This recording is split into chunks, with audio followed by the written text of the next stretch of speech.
Hi అండి అందరికీ. చూడండి, మనం ఈవినింగ్ స్నాక్స్ అని తయారు చేసుకుంటాం కదండి. వాటిల్లో స్పెషల్గా ఒక్కొక్క ఊరిలో ఒక్కొక్క పేరుతో పిలుస్తారండి. భీమవరంలో అయితే మిక్చర్ బజ్జీ మిక్చర్ అంటారు. అలాగే పాలకొల్లులో అయితే ముంత మసాలా అంటారండి. అలాగే వెస్ట్ గోదావరి రాజమండ్రిలో అయితే పిడత కింద పప్పు అని చెప్పి రకరకాల పేర్లతో పిలుస్తారండి. ఈరోజు నేను అదేనండి ముంత మసాలా మిక్చర్ని మీకు తయారు చేయడం ఎలాగో కూడా చూపిస్తాను చూడండి. చక్కటి టేస్ట్ తోటి ఎంత బాగుంటుందనండి ఇది.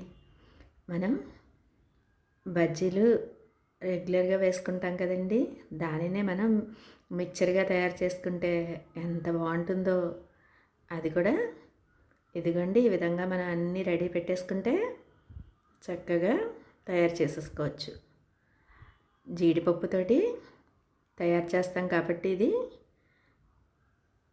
అలాగే పచ్చిమిరపకాయ బజ్జీతోటి అరటికాయ బజ్జీలు వేసి వీటన్నిటిని కలిపి తయారు చేసే మిక్చర్నే ముంత మసాలా అంటారు, ముంత మసాలా మిక్చర్ అంటారు. అలాగే పిడత కింద కందిపప్పు అని కూడా పిలుస్తారండి.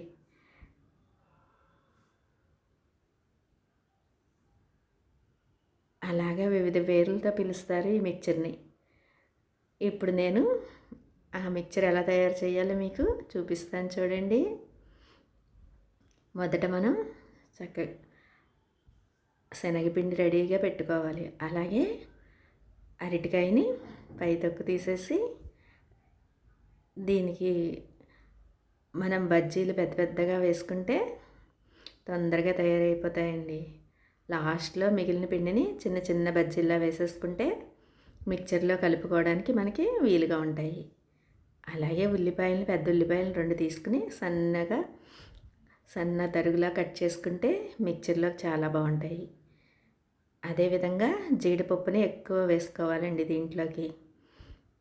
మనం పచ్చిమిరపకాయలని చీలికల్లా కట్ చేసుకుని దానిలో ఉన్న గింజలన్నీ తీసేస్తే కొద్దిగా కారంగా ఉన్నా కూడా కారం అసలు ఏమీ అనిపించదు. ఇదిగండి, ఈ విధంగా మనం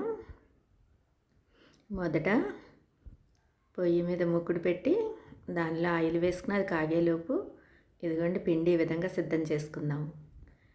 శనగపిండిలో కొద్దిగా వంట సోడా వేసి రుచికి సరిపడా ఉప్పు వేసి కొద్దిగా జారుడు పిండిలా కలుపుకోవాలి. మరీ పల్చగా కలుపుకోకూడదండి. మనం కొద్దిగా పల్చగా కాకుండా చిక్కగా కాకుండా మధ్యస్థంగా కలుపుకుంటే బజ్జీలు ఎంతో చక్కగా వచ్చేస్తాయి. ఈ మసాలా మిక్చర్కి మనం కాజు మసాలా మిక్చర్ అంటాం కదండి దానికి కావాల్సినవి ఏమిటంటే మనం బజ్జీలు వేసుకుని అలాగే కాజుని నేతిలో వేపుకుని ఉల్లిపాయలు, కొత్తిమీర సన్నగా తరిగి ఉంచుకుంటే దీనిలోకి టమాటాలను కూడా పచ్చి టమాటాలని సన్నగా తరుక్కుని ఉంచుకోవాలి. ఈ విధంగా మనం అన్నీ ప్రిపేర్ చేసి ఉంచుకుంటే బజ్జీలు వేయగానే మనకి ఎంతో రుచికరమైన పచ్చిమిర్చి కాజు మిక్చర్ రెడీ అయిపోతుందండి. ఇదిగోండి చూడండి, పచ్చిమిర్చిని ఇలాగా చీలికల్లా చేసి మధ్యలో ఉన్న గింజలన్నీ తీసేస్తే మనకి కారం లేకుండా ఉంటుంది బజ్జీలు వేసుకున్నప్పుడు. ఈ పచ్చిమిరకాయ బజ్జీలు మటుకు మిక్చర్ కానీ వాడుకుంటాము. అలాగే అరటికాయ బజ్జీలని మనం డైరెక్ట్గా ఉల్లిపాయలు, టమాటా పెట్టేసి జీడిపప్పు పెట్టుకుని నిమ్మరసం పిండుకుంటే చక్కటి టేస్ట్ తోటి అరటికాయ బజ్జీలు రెడీ అయిపోతాయండి. అలాగే టమాటాలను కూడా స్లైసెస్గా కట్ చేసి మనం బజ్జీ మిక్చర్ చేస్తాం కదండి, దాన్ని పైన నింపుకుని ఉల్లిపాయలు, జీడిపప్పు, కొత్తిమీర చల్లుకుని నిమ్మరసం పిండుకుని తింటే ఉంటాయండి, ఎంత బాగుంటాయో. టమాటాలను కూడా మనం ఈ విధంగా తయారు చేసుకుంటే చాలా బాగుంటాయండి. ఎప్పుడు చెప్పే మాటేనండి. పెద్దలు పిల్లలు ఎంతో ఇష్టంగా తింటారని చెప్తాను కదండి. ఇవైతే ఇంకా అస్సలు చెప్పక్కర్లేదండి. ఎంత చక్కగా తినేస్తారో పిల్లలు. మనం ఈవినింగ్ టైంలో ఒక అరగంట కేటాయించుకుని ఈ విధంగా అన్నీ ప్రిపేర్ చేసుకుంటే ఎంత బాగుంటాయోనండి. ఇదిగోండి, ముందు మనం జీడిపప్పుని మనం నేతిలో వేపుకుంటే మిక్చర్లో కలుపుకున్నప్పుడైనా, అలాగే టమాటా స్లైసెస్కి ఉపయోగించినప్పుడైనా ఎంతో టేస్ట్గా ఉంటాయి ఈ జీడిపప్పు. సాధ్యమైనంత వరకు మనం నేతితో వేపుకోవడానికి ట్రై చేయాలి. నేతిలో వేపుకుంటే మనకి వీటిల్లో వాడుకున్నప్పుడు ఆ నేతి టేస్ట్ వచ్చి మిక్చర్ చాలా బాగుంటుందండి. ముంత మసాలా అని చెప్పాను కదండి, దీన్ని ముంత మసాలా అని కూడా పిలుస్తారు. ఇదిగండి, ఈ విధంగా మనం జీడిపప్పునన్నిటిని చక్కగా కొంచెం రోస్ట్గా వేపేసుకుని పక్కకు తీసి పెట్టేసి ముగ్గుడులో మళ్ళీ నూనె పోసి అరటికాయ బజ్జీలన్నీ రెడీ చేసి పెట్టేసుకుంటే, అలాగే పచ్చిమిరపకాయ బజ్జీలు కూడా వేసేసుకుంటే మనకి మిక్చర్ కలుపుకోవడానికి రెడీ అయిపోతాయండి. కొంచెం జీడిపప్పుని మనం కాసేపు ఎక్కువసేపు వేపుకుని తీసి పక్కన పెట్టుకోవాలి. ఈ విధంగా తయారైన జీడిపప్పు అసలు టేస్ట్ ఎంత అమోఘంగా ఉంటుందోనండి మిక్చర్లో వేయడం వలన నిమ్మరసం తగిలి, అలాగే బజ్జీలు కూడా వేస్తాం కదండి, అందువలన మిక్చర్ ఎంత టేస్ట్ వస్తుందో జీడిపప్పు వేయడం వలన. ఎందుకంటే ఆయిల్ కాగాక మనం బజ్జీలన్నిటిని వేసేసుకోవాలి. అరటికాయ బజ్జీలు చూపించాను కదండి, సన్నగా కట్ చేసుకోకుండా పొడవుగా కట్ చేసుకుంటే మనం బజ్జీలు తయారు చేసేటప్పుడు చక్కగా వీలుగా ఉంటాయి. అలాగే మిక్చర్లోకి వేసుకునేటప్పుడు మనం చిన్న ముక్కల్ని పిండిలో వేసి వాటిని వేస్తే మనకి మిక్చర్ కలుపుకోవడానికి వీలుగా ఉంటాయి. వీటిల్లోకే అటుకులు మిక్చర్ అని తయారు చేస్తారండి.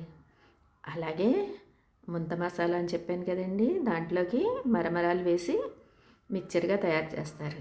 కానీ ఈరోజు నేను బజ్జీలతోటి మిక్చర్ తయారు చేయడం చూపిస్తున్నాను. అలాగే అటుకులతోటి మరమరాలతోటి చేసే మిక్చర్లు తెనాలి మిక్చర్ అంటారండి. అది కూడా ఎంత టేస్ట్గా ఉంటుందో.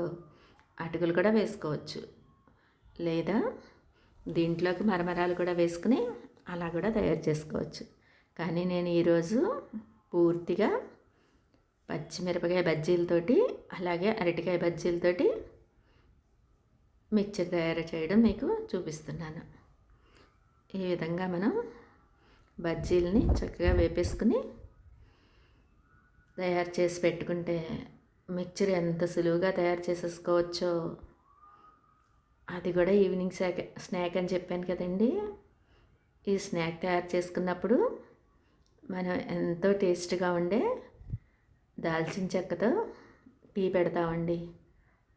ఆ టీ ఎంత టేస్ట్గా ఉంటుందో మీరు కూడా ఒక్కసారి ట్రై చేసి చూడండి. నేను పెట్టే విధంగా మీకే తెలుస్తుంది ఆ టేస్ట్ ఏంటో. ఇదిగోండి, బజ్జీలు చూడండి ఎంత చక్కగా వచ్చేసినాయో. ఇలా వచ్చిన బజ్జీల్లో మనం ఉల్లిపాయ ముక్కలు అలాగే టమాటా ముక్కలు, జీడిపప్పు పెట్టి నిమ్మరసం, కొత్తిమీర వేసుకుని తింటే ఉంటాయండి. ఎంత అమోఘంగా ఉంటాయో మీరే చూడండి. ఈ టీతో పాటు మనం దాల్చిన చెక్క వేసిన టీ పెట్టుకుంటే ఎంత బాగుంటుందోనండి. ఇదిగోండి, టీ ఏ విధంగా పెట్టుకోవాలో మీకు చూపిస్తున్నాను చూడండి. మనం మొదట పాలు పొయ్యి మీద పెట్టుకుని అది కొద్దిగా మరుగుతున్నప్పుడు దాల్చిన చెక్క వేసేవాళ్ళండి. దాల్చిన చెక్క వేసి కొద్దిగా వీలైనంత వరకు టీ పొడి కొంచెం ఎక్కువగా వేసుకుని బాగా మరిగాక దానిలోకి పంచదార చేర్చి ఇంకొంచెం మరగనిచ్చి అసలు ఉంటుందండి టీ, ఎంత బాగుంటుందో. ఒక్కసారి ఈ విధంగా మీరు కూడా ట్రై చేసి చూడండి. ఇంగ్లీష్లో టీ అంటారు కదండి, అదే తెలుగులో టీని ఏమంటారో నాకు కామెంట్స్లో చెప్పండి. మీకు కనుక తెలిస్తే కామెంట్స్లో నాకు మీరు తెలియచెప్పండి. ఇదిగోండి పచ్చిమిరపకాయ కాజు మిక్చర్ ఎలా తయారు చేసుకోవాలో మీకు ఇప్పుడు నేను చూపిస్తున్నాను. మనం మొదట అరటికాయ బజ్జీలు వేసాము, తర్వాత పచ్చిమిర్చి బజ్జీలు వేసాం కదండి మిక్చర్కని. ఈ పచ్చిమిర్చి బజ్జీలను మటుకు మిక్చర్కే ఉపయోగించుకుంటే మనకి టేస్ట్ బాగుంటుంది. అలాగే ఇలా కలిపిన మిక్చర్ని మనం టమాటా స్లైసెస్ మీద పెట్టుకుని కొత్తిమీర, ఉల్లిపాయలు, నిమ్మరసం పిండుకొని తింటే ఉంటుందండి. స్లైసెస్, టమాటా స్లైసెస్ ఎంత బాగుంటాయో మీరు కూడా ఒక్కసారి ఈ విధంగా ట్రై చేసి చూడండి. మీకు ఎలా వచ్చినాయో నాకు కామెంట్స్లో చెప్పండి. ఇదిగోండి ఇలాగా పచ్చిమిరపకాయ బజ్జీలని, అలాగే అరటికాయ బజ్జీలు చిన్న చిన్న ముక్కలతో వేసాం కదండి, వాటిని కూడా చిదిమేసుకుని వాటిలోకి టమాటా ముక్కలు వీలైనంత వరకు ఎక్కువగా వేసుకోవాలి. అలాగే ఉల్లిపాయలను కూడా చాలా ఎక్కువగా చేర్చుకోవాలి. ఇలా చేర్చుకున్న దాంట్లో కొత్తిమీర కూడా కొంచెం ఎక్కువగా వేసుకుని, మనం ఉప్పు ఫస్ట్ బజ్జీల్లో వేసేసాం కదండి, అలాగే నిమ్మరసంలో కూడా ఉప్పు వేసుకుని రెడీ పెట్టేసుకున్నాను కాబట్టి మనం ఉప్పు చూసుకుని వేసుకోవాలి. నిమ్మరసం ఒక 2-3 స్పూన్లు వేసేసుకుంటే అసలు ఆ టేస్ట్ ఎంత బాగుంటుందో. ఈ కాజు పచ్చిమిర్చి మిక్చర్ అండి, అసలు ఎంత టేస్ట్ అమోఘంగా ఉంటుందో మీరే చూడండి. ఇదిగోండి చక్కగా టీ మరిగిపోతుంది కదా, ఎంత మంచి వాసన వచ్చేస్తుందో దాల్చిన చెక్క వేయబట్టి. చక్కటి వాసనతోటి అసలు టీ ఎంత అమోఘంగా ఉంటుందోనండి. మీరు కూడా ఇలాగా మసాలా ఛాయ్ అని తయారు చేసుకుని చూడండి, ఎలా ఉంటుందో మీకే తెలుస్తుంది. ఇదిగోండి ఈ విధంగా మనం మిక్చర్ని అంతటిని కలిపేసుకుని లాస్ట్లో మనం జీడిపప్పు వేసుకుంటే, జీడిపప్పు మెత్తగా అయిపోయినట్టు కాకుండా క్రిస్పీగా ఉంటాయండి జీడిపప్పు, అప్పుడు బాగుంటుంది. నిమ్మరసము అలాగే ఉప్పు కారం చూసుకుని సరిపోకపోతే కొద్దిగా వేసుకోవచ్చు. చక్కగా అన్నీ సరిపోయినాయి. ఇప్పుడు జీడిపప్పుని ఎక్కువగా వేసేసుకుంటే కాజు మిక్చర్ అని చెప్పాను కదండి, కాజు పచ్చిమిర్చి మిక్చర్ ఇది. దీనిని టమాటా స్లైసెస్ మీదకి చేర్చేసుకుంటే దాని మీద మనం ఎక్స్ట్రాగా ఇదిగోండి ఈ విధంగా మనం టమాటాలని చక్కగా స్లైసెస్గా కట్ చేసేసుకుని సిద్ధం పెట్టుకున్న దాని మీద ఇలా కాజు మిక్చర్ని పెట్టేసి పైన మనం కొత్తిమీర, ఉల్లిపాయ వేసేసుకుని నిమ్మరసం పిండుకుంటే ఉంటుందండి. ఎంత బాగుంటాయో ఈ టమాటా స్లైసెస్. ఈ విధంగా అన్నిటి మీద ఈ మిక్చర్ నింపేసుకుని పైన మనం ఉల్లిపాయ ముక్కలు అవి చేర్చుకుని కొత్తిమీర కూడా చేర్చి నిమ్మరసం కూడా వేసుకుంటే ఉంటాయండి. చక్కటి టేస్ట్ తోటి ఎంత అమోఘంగా ఉంటాయో మీరు కూడా ఒక్కసారి ట్రై చేసి చూడండి. చెప్పాను కదండి, ఒక ఊర్లో ఒక్కొక్క పేరుతో పిలుస్తారని. ముంత మసాలా అని. అలాగే మనం మటుకు ఈరోజు పచ్చిమిర్చి కాజు మిక్చర్ అని చెప్పి మనం పిలిస్తే చక్కగా సరిపోతుందండి దీనికి ఆ పేరు. ఇదిగోండి ఈవినింగ్ స్నాక్గా చక్కగా పచ్చిమిర్చి కాజు మిక్చరు, అలాగే ఎంతో టేస్టీగా ఉండే దాల్చిన చెక్క చేసిన మసాలా చాయ్, అరటికాయ బజ్జీలు మీకు నచ్చినాయండి. నచ్చితే కనుక లైక్, షేర్, కామెంట్ మాత్రం మర్చిపోవద్దు. చెప్పాను కదండి, టీని ఇంగ్లీష్లో టీ అంటారు, అలాగే తెలుగులో ఏమని పిలుస్తారో మీరు కామెంట్స్లో నాకు చెప్పండి. చక్కగా మనం ఇంట్లో ఈ విధంగా తయారు చేసుకుంటే పిల్లలు కానీ పెద్దలు కానీ ఎందుకు ఇష్టపడరండి? ఒక్క అరగంట టైం మనం కేటాయించుకుంటే ఈ విధంగా మనం అన్నీ సిద్ధం చేసి పెట్టుకుంటే చక్కగా ఒక్క అరగంటలో అయిపోతాయండి. హెల్తీ ఫుడ్స్ అని చెప్తాను కదండి, ఇంట్లో ఏది తయారు చేసుకున్నా మనం హెల్తీ ఫుడ్డే అనుకోవచ్చండి. ఆయిల్లో తయారు చేస్తున్నామని కాకుండా ఇంట్లో తయారు చేసిన ఆయిల్ తోటి మనం తయారు చేసుకుంటే ఇంకా హెల్తీ ఫుడ్ అని చెప్పచ్చండి.